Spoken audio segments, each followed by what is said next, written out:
When starting out in painting, rendering skin textures and wrinkles can seem intimidating and daunting. The trick to painting like this is about breaking down the portrait into smaller, easier sections. And within this painting tutorial, I'll give you as much information as I can to help you along with painting advanced skin textures. So before we start this painting tutorial, let's go over the supplies. I'll be using an airbrush for this portrait along with some acrylic paint. If you come from a traditional painting background like oils as I did, I'd encourage you to give the airbrush a shot. This technique is very similar to drawing in graphite or charcoal, and we'll actually be using erasers to erase the paint, just like drawing. These are called ink erasers, and they're just a bit more aggressive than traditional graphite erasers, and they'll just make it easier to help remove the paint. We're going to need a flesh tone to paint this portrait, so I'll show you how I mix an easy one. The first color I'm starting with is called burnt umber. This is a brown color, basically a desaturated orange. And I'm going to add something like 20, maybe 30 drops of it into a small cup. I want to shift the burnt umber more toward a red orange, so in order to do that, I'm going to use the color scarlet. And here I'm adding about 10, 15 drops of it. And to reduce the paint, I'm going to add about another 10 drops of distilled water.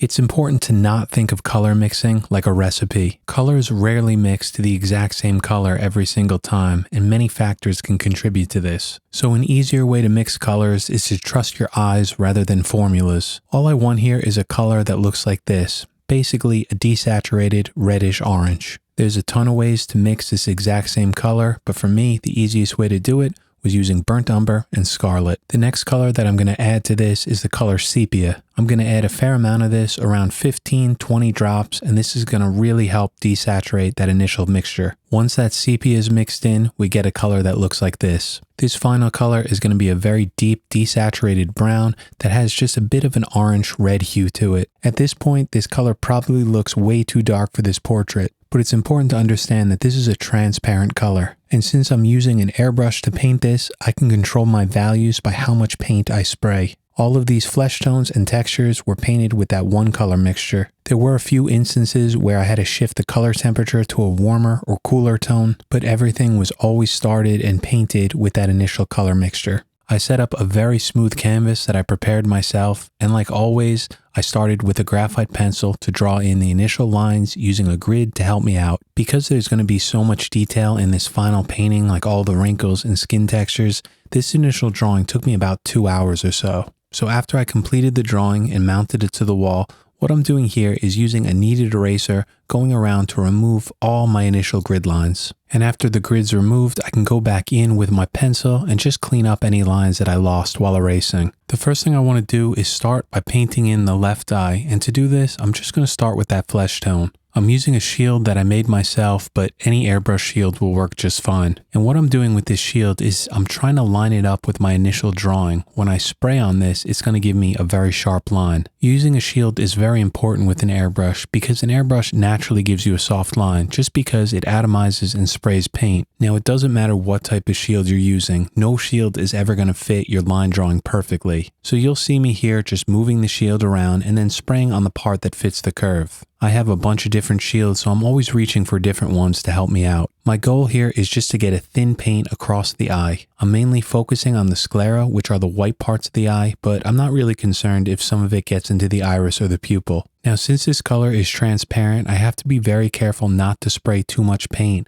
I'm controlling an equal amount of value by spraying the same amount of paint across the entire eye. If you're new to airbrushing, this is probably one of the trickiest things to learn in the beginning, but it's not that hard. It just takes a bit of practice, and you build up some muscle memory to understand how much paint you're spraying. As I mentioned earlier, airbrush painting is very similar to drawing. In graphite drawing, you have a bunch of different pencils for different values, but the main way that you control values with pencil drawing is by how much pressure you use. The more you practice in drawing and build up muscle memory, the more you understand how much pressure you need to get down a certain value. And it's kind of the same with an airbrush, but instead of using pressure to control your value, you're using your distance from the canvas and also how far back you pull on the trigger. I switched over to the color Payne's Gray, and I'm using this small shield to paint in the pupil. If you'd like, you could just paint this in freehand. That'll work fine as well, but I had this shield, so I decided to use it. From here, I want to start painting in the iris, and this needs to be very sharp, so I'm going to be using an airbrush shield.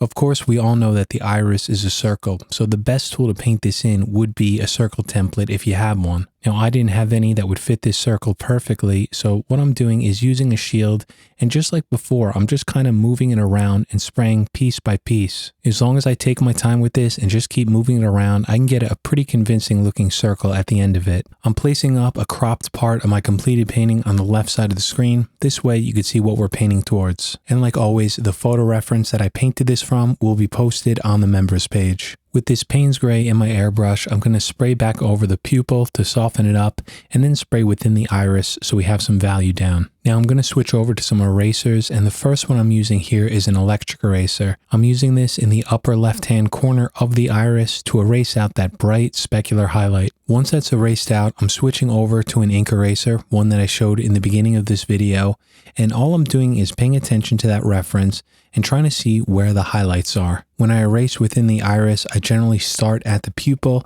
and then try to have these lines coming directly out toward the outer part of the eye. This dark area that you see around an iris, around the colored part of the eye, is called the limbal ring. So as I'm erasing, I'm making sure that I don't erase too far out into that limbal ring. And also what I want to do is just use this same color to lightly spray over the edge of it again to help darken it up. And in order to build some depth into the eye, I want to repeat this process of adding some paint down, erasing into it, and then adding paint again. If you watch any of my other portrait painting tutorials, you'll know that this is what I do all the time. It's just a forgiving way to slowly build up to the final value. And what I mean by forgiving is that if you start light like this, it's just a lot easier to erase out mistakes early. And each subsequent layer is going to allow me to get darker and darker and also subtly add up texture. I'll erase out one more layer of highlights just to brighten this up and add some more texture. Just like before, I start at the center at the pupil and then I work my way out toward that limbal ring. I noticed within that specular highlight on the left-hand side of the iris that there is some small reflections of the eyelashes, so I'm going back to my airbrush and just slowly painting them in. Since these lines are so small, I'm holding the airbrush very close to the surface and then lightly pulling back on the trigger to paint them. Since this painting tutorial is mainly about painting skin texture, I don't want to spend too much time in the eye here, so I'm going to speed up the video through the rest of this eye, but all I'm doing here is using that Payne's Gray to lightly spray over the whites of the eyes, just to shift the color temperature from that warmer flesh tone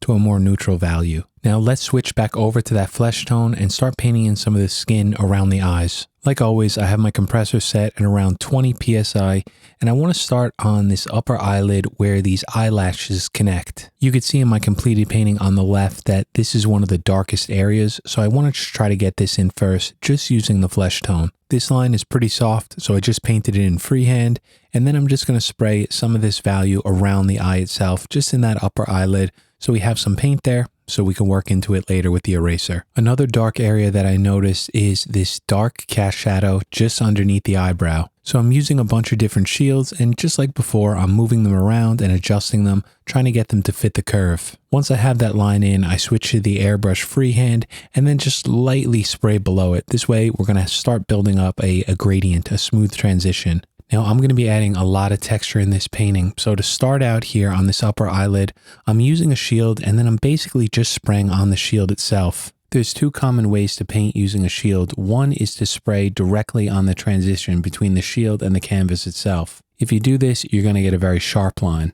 But a technique that I like to use is to spray more paint or direct that paint onto the shield rather than onto the canvas. This way the overspray gets onto the canvas and you just get a softer line. Now, since a shield has smooth curves, you're always going to paint in smooth lines. If you want a slightly rougher edge that looks a bit more natural, the best technique is just using a ripped piece of paper. So that's what I did here. I just took a sheet of copy paper, ripped a small piece of it off, and then I sprayed on it just like I did with the other shield. But you could see here that this line up on the right side of the screen has a bit more texture to it than the ones in the center. It's a subtle difference, but little things like this can really help build up that texture. These lines that I just painted in are going to be micro shadows within the skin texture. Every wrinkle on the skin is going to have a shadow, and it's also going to have a highlight. So what I'm doing here is going back to the airbrush freehand and then just lightly spraying some paint on this upper eyelid. The reason that I want to put this paint on is so that I have something to erase into. The areas that I erase out are going to be the highlights, and then obviously those areas that we painted in before with the shield and the ripped piece of paper are going to be the corresponding shadows. So now that we have that paint in, let's switch over to the ink eraser and start erasing out some highlights.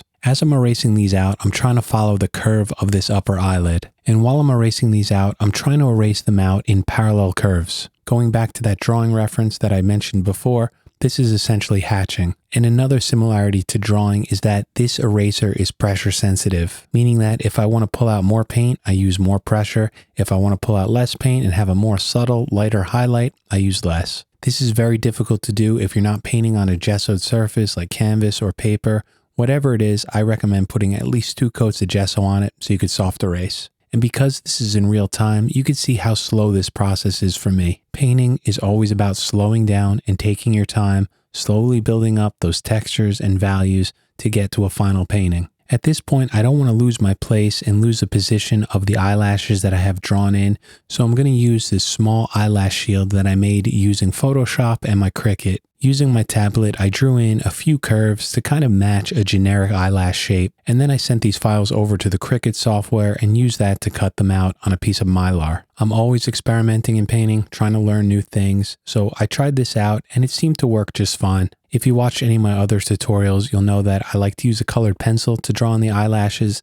So you can see here that this worked pretty well. You get some sharp lines, but the problem I noticed is that it's just a bit too slow for me. I also feel like I didn't have the same control that I get with a colored pencil, so I decided to switch back over to a black colored pencil here. Who knows, I may go back to using a shield to paint in small hairs in the future, but for now, I'm just more comfortable with a colored pencil. Now, as I'm drawing these in, I'm aware that I'm going to be erasing underneath this and behind them, so a lot of these are actually going to be erased out. But that's not going to be a problem because the reason I'm drawing these in is just so I have a guide of where they're going to be in the final painting. As I switch over to the eraser, some of these will stay, some will get erased out. It's just part of the process of slowly building up to that final work.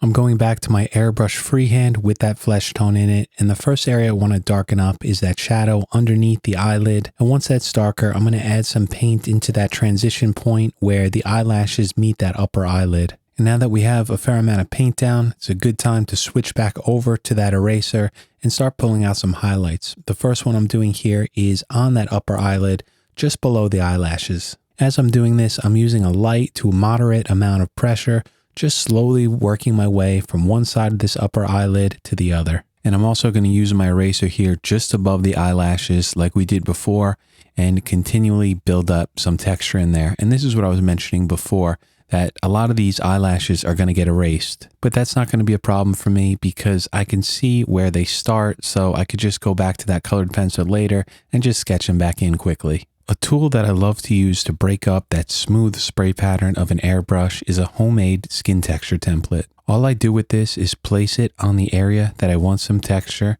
and then lightly spray over it. And the result that we get from this is a subtle grainy texture left on the canvas. These dots are going to act as very small shadows within the skin texture, and after I have these painted in, I could switch back over to an eraser or an electric eraser and then pull out the corresponding highlight on the left side of each one of these. But a quicker and easier technique that I like to use is just to use my eraser and then erase around these textures. When you do this, you're going to be erasing right through a lot of these dots, so a lot of them are just going to disappear, just kind of blend into the background. But if you just erase around this, the areas that you scratch out are just going to look like highlights, and then these small dots are going to give the impression that there's shadows there. So when you look at it from a distance, it just looks like some texture. Now, I have a video that I posted about a year and a half ago showing you how I make these. I'll put a link to that on the upper right-hand side of the screen, and it's easy to do, but the only problem with it is you need a bunch of supplies that you probably don't have, and you have to go outside. And while it works well, it's definitely a lot of extra work. So what I'm going to do is I'll show you one that you can make right now at home with supplies you just have lying around your house, and it works just as well. The first thing you're going to need is a piece of paper. Now, any paper will work, but I recommend a heavier one because it'll last longer. Something like construction paper or cardstock will work a lot better than copy paper. But even a sheet of copy paper or loose leaf will work for this just the same. It just won't last that long. You're also going to need some sort of poking tool to poke holes in the paper. Two examples here that I just had lying around right next to me is an old airbrush needle and an awl, spelled AWL, which is basically just a poking tool. Again, any sort of thing will work for this, even like a pen or a pencil,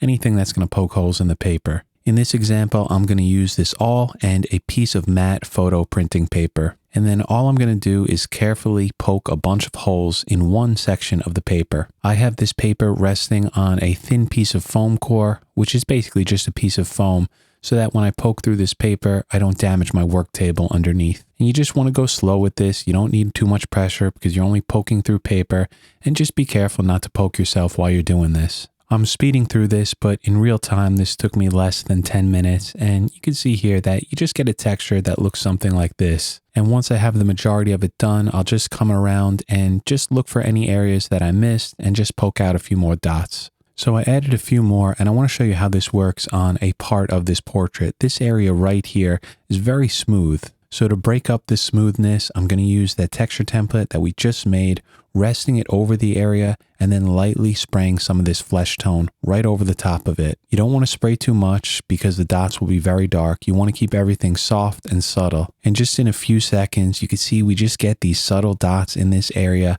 and it just breaks up that texture that we had there. It just makes it look a bit more natural, a bit more organic. And the best part about this is that it's just incredibly easy to do. And if I want a few more darker dots, I'll just lay this over, spray more paint, and then just kind of keep moving it around. You can see that every time that I spray, I remove it to take a look at what came out underneath. I don't want to do this blindly. I want to make sure that these dots are going in the area that I want. And this piece of paper works exactly the same as the skin texture template that I made myself using Mylar.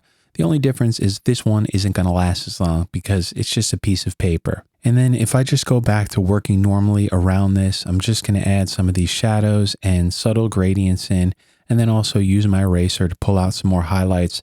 All of this skin texture just kind of blends into the background. At the end here, you barely even notice it's there, and that's kind of the point. It's very subtle. It just adds a bit of graininess to give you a more natural look. And to make it easier to handle while you're painting, I recommend cutting it out, and I just usually cut out a basic small oval shape. The back of it is obviously going to have some texture where you poke through it. That's not going to affect anything. If you want though, you could sand it off with maybe 220 grit sandpaper, something higher like that. But I would just leave that texture on the back because it works just fine the way it is. And you can see here that this smaller shape is just a bit easier to hold and move around on your painting. It's not one large piece of paper that's blocking everything you see. And you can make these any size you want. Here's a slightly larger one I made, poking some larger holes in it. Again, it's just good to kind of experiment, try different ones, and see what you like best. So going back to the eye, we just have some texture on the right-hand side, and this is going to be helpful later on as we add more value and we erase into it further. I'm switching over to the color sepia, and what I want to do is spray in this dark cast shadow underneath the brow ridge. All I'm doing with that sepia is just lightly glazing it over that initial flesh tone, and this is going to do two things. One, it's going to darken it up, and second, it's going to help cool the value down. It's going to make it look a little less red-orange. From here, what I'd like to do is add some more texture to the right of the eye. So I'm going back to a ripped piece of paper, and then I'm just adding in some of the shadows here for a few of the creases and wrinkles. And while I'm doing this, I'm always paying attention to the reference. You could use the completed painting on the left side of the screen. I'm looking at the photo reference, and I'm just doing the best I can to try to mimic it. What I see in the reference, whether it's a photo or from life, is always going to be my guide. I'm going back to the eraser, and this time I'm going to be a little bit more aggressive with it, using more pressure, because I want to pull out more paint, which is going to add more texture and brighten these areas up. I'll work my way around the shadows that I painted in, pulling out highlights to the left of each one of them. I'll also do the same in this area where we sprayed the dots, just pulling out some highlights to the left. Using this technique that I like to use is all about layers, right? We obviously know that in order to get something dark, it's best to go slowly, glaze layers on top of each other. But this technique also works in reverse while I'm erasing. After I finish a first pass with the eraser, it pulls out some paint. It doesn't pull out all of it. And then if I come back and then do another pass with the eraser like I'm doing here, it's going to remove more paint, make that area lighter. This is the beautiful thing about working on a gessoed surface. Again, this is a gessoed canvas, and each pass with this eraser is going to brighten up this area more and also add some more texture. So at this point, I feel like I have enough texture in there, and I'm not going to erase again underneath it. So I'm going back to my colored pencil and just very quickly, I'm going to re-sketch in these eyelashes. Another way that you can add some really bright highlights to skin texture, basically specular highlights, is by using an electric eraser. I'm just going to add a couple highlights on the top of this eyelid just to make it look like it's catching some light. To define some more of those wrinkles on the right side of the eye, I'm just going to glaze a bit more of this flesh tone over the top, then go right back to the eraser and then just erase in between those shadows. Now let's paint in some of the wrinkles to the left of the eye, and I'm going to slow the video back down to real time so you can see what I'm doing. I know where these wrinkles are going to be because I drew them in using my grid beforehand. So I'm basically just lining up this ripped piece of paper with the lines that I drew initially. I'm still painting with the flesh tone in my airbrush, and these lines are pretty dark. These wrinkles are pretty deep in the skin, and what they essentially are very thin cast shadows from the raised skin that's around it. And in order to get that effect of older skin, which is just kind of less elastic, I want to make sure that I get these dark enough. And the way to do that is very simple. It's just by spraying more paint. So as I'm spraying here, I'm trying to focus more of the paint right on that transition point between the paper and the canvas. Once that's done, I can come in freehand and then just lightly spray over these areas again, just to help darken them up. Then I'll just continue along in this area, just following the pencil lines that I initially drew in, and then just spray in some of these shadows. And of course, we know that we're going to need to add some highlights around these, because remember that every shadow is always going to have a highlight. So I want to make sure that I glaze a thin layer of this flesh tone right over the top of this whole area, just so I have something to erase into. As I switch over to the eraser, it's very important to understand where the light source is coming from in this portrait. The reason that I need to know this is because these erase marks need to be the brightest where the light source is hitting them. And those shadows that we just painted in need to be in the opposite direction of that light. The easiest way to figure out which way the light source is coming from on a portrait is to always look at the eye. If we look at that bright specular highlight within the eye, it's obvious here that the light source is on the left side of the portrait. That highlight is center left in the eye, so that means the light source is center left of the portrait. It's also toward the top of the eye, meaning that it's above the subject. So as I'm erasing out these highlights, I'm constantly thinking of that. These highlights need to be toward the left and slightly above the shadows. And all I do is use more pressure on the upper left-hand side of each one of these creases. That way the area is going to be brighter because I pulled out more paint. I'm going to skip through some of this because this video is already getting too long, but all I did here was paint in the tear duct, and I just added some paint underneath that lower eyelid so I can erase into it. Another way to pull out really bright highlights is to use a small scratching tool like this one made by GSI Krios. This small tool has a chiseled end at the end of it, and it's really great for removing paint. There's a very thin specular highlight where the tears of the eye are reflecting some of the light right in between that lower eyelid and the sclera. So I could scratch this out freehand, or even better, I can use one of my airbrush shields and just line this up with the lower eyelid. From here, I can use the chiseled edge to remove paint, just following the curve of that shield. I'll make a few passes with this chisel, moving the angle of it so that I can remove more paint. And it does a pretty good job at removing a very sharp, thin line. The other way of doing this, of course, is using an X-Acto blade, but sometimes it's difficult to pull out a curve using a blade. So this is definitely a cool tool. I've only been experimenting with it for a few months. It's still new to me, but so far I'm liking it. Let's finish up this week's painting tutorial by painting in this lower eyelid and then some of those wrinkles underneath it. This lower eyelid is slightly protruding, and the very end of it is catching some light, some small specular highlights. So to get these in, I'm just using an electric eraser and then just tapping it along the outside. That way it just brightens it up. Then I'll use that ripped piece of paper again and just spray a very light shadow behind those highlights. And to brighten up the center of this lower eyelid, I'm just going to erase across the middle of it. I will eventually spray a very thin layer of scarlet red along that lower eyelid just to shift the color temperature. But for now, let's just paint in these wrinkles underneath the eye. There's a lot of detail here, but don't get overwhelmed by that. You just have to take your time and work on one small part of the painting at a time. As I'm painting these in, I'm only thinking about the one wrinkle that I'm working on. And then once I have a wrinkle painted in, I just take a look at it in relation to the area around it. Then I can use the rest of the painting to decide what I need to adjust. I might need to lighten it, I may need to darken it, move it around, really whatever. It's just important to focus on one part at a time, kind of get it in place, and then look at it in relation to the rest of the painting. So what I'm doing here is just like what I was doing before, rest the ripped piece of paper along the canvas, lightly spray on it. This way I get a line that has a subtle texture to it, which is going to act as a shadow for one of these wrinkles. And remember that as I'm doing this, I'm always looking at my reference photo and then paying attention to my initial line drawing, using that as my guide. Once I have those initial lines in with a ripped piece of paper, I'm just going to come in freehand and darken up some if I need to. I'll also spray a thin layer of this paint across this whole area to darken it up. That way, when I erase into it, I can just build up a bit more texture. And while I'm looking at my reference, I noticed that there was some texture over to the right here. So instead of using a shield or anything like that, I just painted it in freehand. So once I have these shadows and mid-tones down, now it's time to switch over to the eraser, start pulling out highlights. I'm starting with my electric eraser and I'm erasing out those highlights that we erased out before on that lower eyelid. The reason I have to do this is because as I was painting that area underneath it, overspray from the airbrush got up there, so I just had to clean it up. Going back to the ink eraser, I'm going to start on the left side here and start pulling out highlights. Remember what I said before, that the light source in this painting is over above the subject and to the left. And then to replicate that in this painting, I'm just erasing out the highlights on the upper left-hand side of each one of these creases. And then once we have that erased out, the illusion starts to look correct, right? We could see that these start to look like wrinkles. It looks like some highlights, some bumps in the skin, and then some shadows next to them.